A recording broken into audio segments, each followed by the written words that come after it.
Yesterday morning, that was when we discovered that this Facebook post by this troll account, the working congressman, was already circulating and it was going viral. Actually, this page has been posting black propaganda and fake news for a few months now against me. So alam po talaga natin na fake page po ito. This is not my Facebook page. My Facebook page is Attorney Lordans One, which has around 70,000 followers. Ito po, kung i-check natin, itong page na The Working Congressman, it had less than 1,000 followers. So makikita talaga natin na hindi siya legitimate na page.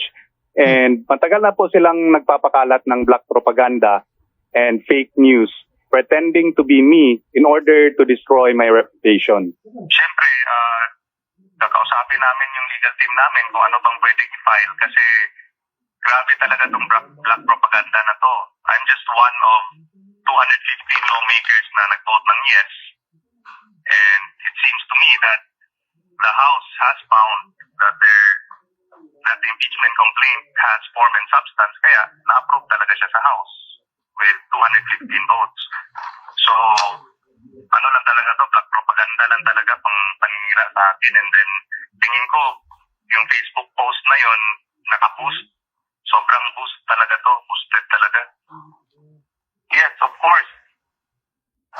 I-try natin i-mass report, kaso matagal na kaming nag-mass report sa page na to hindi talaga tinatanggal ng Facebook.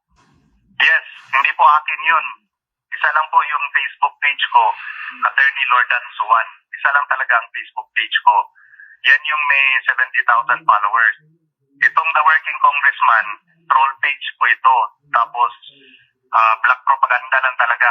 Yung trabaho niya, nagpapanggap na ako, tapos nagre-release ng mga statements na nakakainis.